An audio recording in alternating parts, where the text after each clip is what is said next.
ভারতের স্বাধীনতা দিবস উদযাপিত হলো 15ই আগস্ট।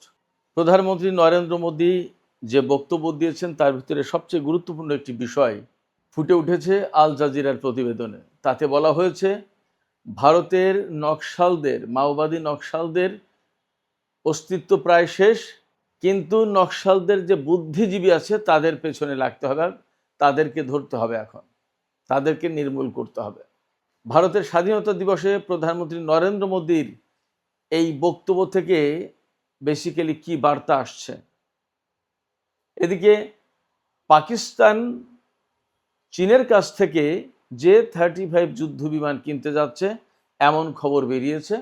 এরই মধ্যে নাকি পাকিস্তানের পাইলটরা চীনে এই বিমানের ব্যাপারে প্রশিক্ষণ নিচ্ছে। J-35 স্টেলথ বিমান কিনলে পাকিস্তানের সামরিক শক্তি আসলে কিভাবে পাল্টে যাবে এবং দক্ষিণ এশিয়ায় এর কী প্রভাব পড়বে সেটা কিন্তু একটা বড় প্রশ্ন। এদিকে পাকিস্তান, সৌদি আরব এবং তুরস্কের মধ্যে যে সামরিক জোট হয়েছে, এই সামরিক জোটের সাথে বিশেষভাবে তুলনা করা হচ্ছে ভারত এবং ইসরায়েলের মিত্রতা এবং রাজনৈতিক জোটবদ্ধ হওয়ার ঘটনাকে। আসলে ভারত এবং ইসরায়েলের এই রাজনৈতিক জোট যেটা, তা কি শুধুমাত্র রাজনৈতিক নাকি এর পেছনে আরও কিছু আছে? এদিকে আফগানিস্তান থেকে মার্কিন বাহিনীর চলে যাওয়ার এবং তালেবানের ক্ষমতা গ্রহণের ৫ম বার্ষিকী পালন হচ্ছে আজকে। কিভাবে সেদিন কি ঘটেছিল এ সমস্ত নিয়ে আজকের ভিডিওতে বিস্তারিত কথা বলার চেষ্টা করব। সুপ্রিয় দর্শক, আসসালামু আলাইকুম। আপনাদের সবাইকে সাদর আমন্ত্রণ জানাচ্ছি টক উইথ সিরাজ ইনসাইটের আজকের আলোচনায়। এতক্ষণ যে বিষয়গুলো বললাম এই বিষয়গুলো নিয়ে আজকের ভিডিওতে কথা বলবো, আশা করি ভালো লাগবে। আর ভিডিও যদি ভালো লাগে তাহলে লাইক, কমেন্ট, শেয়ার করবেন এবং চ্যানেলটি সাবস্ক্রাইব করে সাথেই থাকবেন। দর্শক, চলুন বিস্তারিত আলোচনা করি। ভারতে আজকে ৭৯তম স্বাধীনতা দিবস উদযাপিত হলো। গতকাল অর্থাৎ 14ই আগস্ট পাকিস্তানে উদযাপিত হয়েছে, আর 15ই আগস্ট ভারতে ব্রিটিশ থেকে স্বাধীনতা প্রাপ্তির ৭৯তম বার্ষিকী পালিত হচ্ছে। এই দিবস অর্থাৎ স্বাধীনতা দিবস উপলক্ষে ভারতের প্রধানমন্ত্রী নরেন্দ্র মোদী ভাষণ দিয়েছেন। সেই ভাষণে অনেক কথাই বলেছেন। বিশেষ করে ককরোচ আন্দোলন যেটা চলছে বা গেল, এটা নিয়ে তিনি অনেক কথা বলেছেন এবং এই আন্দোলন আসলে ভারতের বর্তমান চলমান যে রাজনীতি তাতে মারাত্মক রকমের ধাক্কা দিয়েছে। বিশেষ করে মোদী যখন নিজেকে অনেকটা অপ্রতিদ্বন্দ্বী ভাবছিলেন এবং মোদীর আদর্শকে তিনি যখন সর্বভারতীয় আদর্শ বলে ভাবছিলেন, তখন এই ককরোচ আন্দোলন বড় রকমের ধাক্কা দিয়ে দিয়েছে। এই জায়গা থেকেই তাকে এখন নতুন করে অনেক কিছু ভাবতে হচ্ছে। তিনি সরাসরি ককরোচ আন্দোলনের বিরুদ্ধে আজকে কিছু বলেননি, কিন্তু তিনি যে কথা বলেছেন সেটা এই ককরোচ আন্দোলনের সাথে অনেকখানি সম্পর্কযুক্ত। কি সেই কথা? তিনি বলছেন ভারতে মাওবাদী নকশালদের অবসান ঘটেছে, তাদেরকে নির্মূল করা হয়েছে, কিন্তু এখনও রয়ে গেছে তাদের বুদ্ধিজীবীরা, ইন্টেলেকচুয়ালরা। এখন এই বুদ্ধিজীবীদেরকে নিঃশেষ করতে হবে, নির্মূল করতে হবে ভারত থেকে। এই বুদ্ধিজীবী কারা এবং তারা কি করছে? অর্থাৎ মোদির ক্ষমতাকে চ্যালেঞ্জ করলে কি তারা প্রকারান্তরে মাওবাদী নকশালিস্ট হয়ে গেল? এবং এখন যারা তার সরকারের বা তার নীতির বিরুদ্ধে প্রতিবাদ করছে বা যাদের বুদ্ধি পরামর্শ নিয়ে হয়তোবা এই ককরোচ আন্দোলন থেকে শুরু করে বিভিন্ন আন্দোলন চলছে, তাদেরকে তিনি কি নকশালিস্ট বলতে চাইছেন? এবং এই এই বুদ্ধিজীবী নকশালিস্টদের যদি তিনি উৎখাত করতে চান, তাহলে সমাজে তার প্রতিক্রিয়া কি হবে সেটাও তো একটা বিষয়। ভারতের মতো একটা দেশ 1960-এর দশকে যেখানে নকশাল আন্দোলন শুরু হয়েছিল বা তারও আগে, কেন এই নকশালিস্ট আন্দোলন হলো? এবং ভারতে উদার গণতান্ত্রিক ব্যবস্থার থাকার পরেও প্রকৃতপক্ষে ভারতে যে বর্ণ প্রথা, জাতপাতের যে ব্যবস্থা এবং উচ্চ বর্ণ নিম্ন বর্ণের যে ভীষণ ভীষণ পার্থক্য, বৈষম্য, এই জায়গা থেকেই কিন্তু ভারত মাওবাদীদের একটা উর্বর ক্ষেত্রে পরিণত হয়েছিল। ভারতের সরকারগুলো সবাই মাওবাদীদের দমনের চেষ্টা করেছে, উৎখাতের চেষ্টা করেছে, নিঃশেষ করার চেষ্টা করেছে, কিন্তু কেন তারা এই মাওবাদী তৎপরতা, কমিউনিস্ট তৎপরতা শুরু করেছিল, এই জিনিসটা বোঝার চেষ্টা করেছে কিনা সন্দেহ আছে। এখন নরেন্দ্র মোদী যখন নিজেকে অপ্রতিদ্বন্দ্বী ভাবছিলেন, তার আদর্শই সর্বভারতীয় আদর্শ বলে যখন প্রচার করা হচ্ছিল বা ধারণা দেওয়ার চেষ্টা করা হচ্ছিল, তখন নতুন করে এই ককরোচ আন্দোলন শুরু হয়েছে এবং মোদির ক্ষমতাকে চ্যালেঞ্জ করেছে।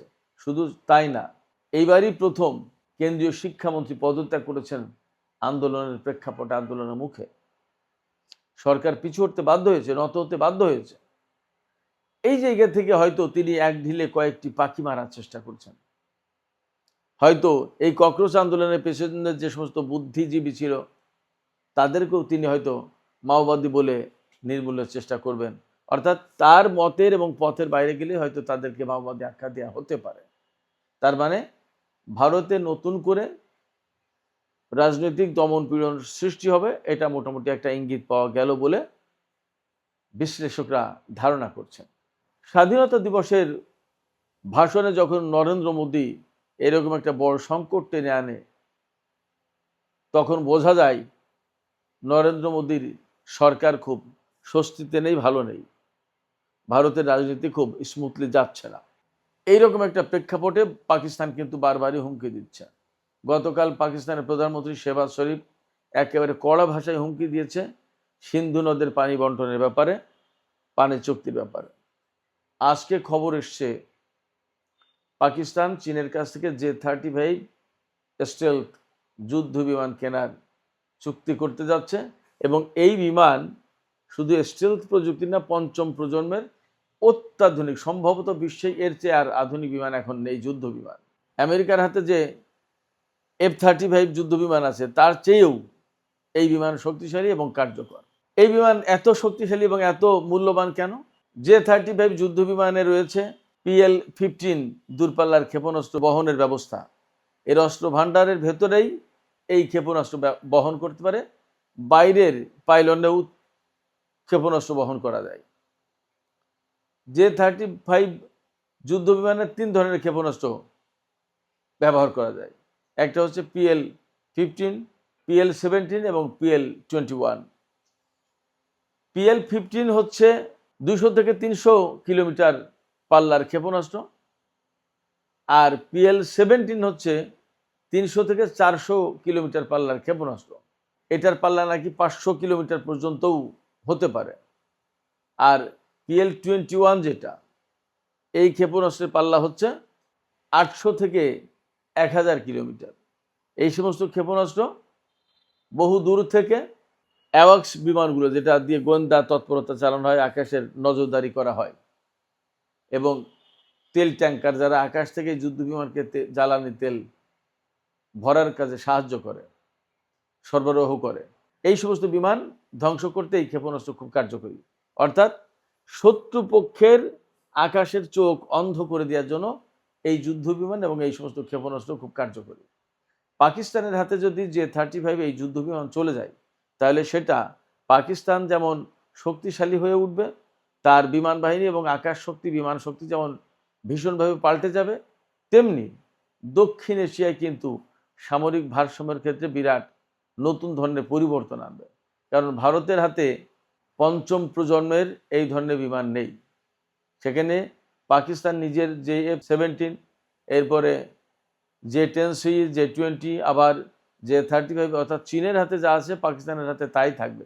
ব্যাপারটা যদি এরকম হয়, তাহলে দক্ষিণ এশিয়ায় পাকিস্তান এবং ভারতের মধ্যে সামরিক শক্তির বিরাট একটা প্রতিযোগিতা হলো এবং ভারত এই ক্ষেত্রে অবধারিতভাবে, বিশেষ করে বিমান শক্তিতে পিছিয়ে যাবে। সেক্ষেত্রে দক্ষিণ এশিয়ায় ভূ রাজনীতিতে পাকিস্তানের হাতে এই বিমান আসা মানে একটা বড় পরিবর্তন হওয়া, এটা মোটামুটি বলা যায়। এরই মধ্যে পাকিস্তানের পাইলটরা চীনে প্রশিক্ষণ নিচ্ছে, এমন খবর পাওয়া যাচ্ছে, এই J-35 বিমান চালানোর প্রশিক্ষণ নিচ্ছে। সুপ্রিয় দর্শক, এবার পাকিস্তান, তুরস্ক এবং সৌদি আরবের মধ্যকার মক্কা চুক্তি এবং ভারত আর ইসরায়েলের রাজনৈতিক জোট, এই ব্যাপারে একটু কথা বলি। লেবাননের একজন ভূ রাজনৈতিক বিশ্লেষক আইহাম কামেল তিনি বলছেন যে ভারত এবং ইসরায়েলের মধ্যে যে পলিটিক্যাল অ্যালায়েন্স আছে এটা প্রকৃতপক্ষে কোনো পলিটিক্যাল অ্যালায়েন্স না, এটা কার্যত এবং বাস্তবে এটা সামরিক অ্যালায়েন্স, সামরিক জোট এবং গোয়েন্দা জোট, সামরিক এবং গোয়েন্দা দুই রকমেরই মিত্রতা ইসরায়েল এবং ভারতের মধ্যে। আমার কাছে মনে হচ্ছে পাকিস্তান, তুরস্ক এবং সৌদি আরব যে ত্রিদেশীয় চুক্তি করলো, এখানে পাকিস্তানের ইন্টারেস্ট অনেক বেশি ছিল। এর মূল একটা কারণ হচ্ছে ইসরায়েল এবং ভারতের এই যে জোটবদ্ধতা, এই জোটবদ্ধতা বা এই ঐক্য, এই মিত্রতা পাকিস্তানের জন্য বিরাট হুমকি হয়ে দেখা দিয়েছিল, বিশেষ করে বেলুচিস্তান কেন্দ্রিক, গোয়াদার বন্দর কেন্দ্রিক এই জায়গায়। এই বিষয়টাকে মোকাবেলা করার জন্য পাকিস্তান তুরস্ককে সাথে নিয়ে সৌদি আরবের সাথে জোট করলো এবং এই জোটে হয়তো আরও মুসলিম দেশ যুক্ত হবে। তার মানে মধ্যপ্রাচ্যের যে পরিস্থিতিতে হিসাব নিকাশ, সেই হিসাব নিকাশ পাল্টে দেওয়ার ক্ষেত্রে পাকিস্তান বিশেষভাবে গুরুত্বপূর্ণ ভূমিকা রেখেছে। এবং একথা সত্যি যে এই যে তিন দেশের জোট হয়েছে, এই তিন দেশের জোটের ভেতরে পাকিস্তানের সামরিক শক্তি কিন্তু সবচেয়ে বেশি। দর্শক, এবার আমরা একটু আফগানিস্তান সম্পর্কে কথা বলি, তারপরে ভিডিও শেষ করব। আজকে 15ই আগস্ট যাচ্ছে 2021 সালের এই দিনে আফগানিস্তানের তালেবান তারা রাজধানী কাবুল দখল করে নিয়েছিল এবং কার্যত এই দিনে মার্কিন বাহিনীর আফগানিস্তানে পতন ঘটেছিল। তারা কোনো রকমের দৌড়ে পালিয়ে বাঁচার একটা ব্যবস্থা করেছিল। সামরিক পরিবহন বিমানে বেসামরিক লোকজনকে নিয়েও চলে গিয়েছিল, আফগানিস্তানের অনেক লোকজনকে নিয়ে। এবং 20 বছরের দীর্ঘ একটা দখলদারিত্বের অবসান ঘটে, আমেরিকার দখলদারিত্বের অবসান ঘটে আফগানিস্তানে। এরপরেও অনেক মানুষ আফগানিস্তান থেকে ইউরোপ এবং আমেরিকায় আশ্রয় নিয়েছে, কিন্তু বাস্তব কথা হচ্ছে ইউরোপ এবং আমেরিকায় আফগান যারা আশ্রয় নিয়েছিল শরণার্থী হিসেবে, তারা কেউ খুব একটা ভালো নেই। বিশেষ করে ডোনাল্ড ট্রাম্পের সময় আফগান শরণার্থীদের উপরে খুবই নিপীড়ন চলছে এবং তাদের অনেককেই বের করে দেওয়ার জন্য ব্যবস্থা নিচ্ছে। কারণ আপনারা ডোনাল্ড ট্রাম্পের অভিবাসন নীতি সম্পর্কে নিশ্চয়ই ধারণা রাখেন। তিনি কিন্তু কোনো দেশকেই আর এইভাবে আশ্রয়, পলিটিক্যাল আশ্রয় কোনো দেশের লোকজনকে দেবে না, বিশেষ করে মুসলিম দেশগুলোকে তো বটেই। সেই কারণে আফগানিস্তান থেকে মার্কিন বাহিনী চলে গেছে, তাদের সাথে যারা খুব ঘনিষ্ঠতা রাখতো বা আফগানিস্তানে থাকতে চায়নি তারা অনেকেই চলে গিয়েছিল, ইউরোপে আশ্রয় নিয়েছে, কিন্তু তারা দিন শেষে খুব একটা ভালো নেই। তবে তালেবানের কাছে আফগানিস্তানের কেমন আছে সেটাও একটা প্রশ্ন। ধারণা করা যাচ্ছে বা বিভিন্ন সূত্র থেকে খবর পাওয়া যায় যে আফগানিস্তানে জনগণ এখন আর অতটা নিরাপত্তাহীনতার ভেতরে নেই, কিন্তু তাদের অর্থনৈতিক উন্নয়নের অনেক কিছু এখনও বাকি। হয়তোবা সময়ের ব্যবধানে তাদের আর্থিক উন্নয়নের দিকটাও হয়তো উন্মোচিত হবে। সুপ্রিয় দর্শক, আজকের আলোচনা এখানে শেষ করতে চাইছি।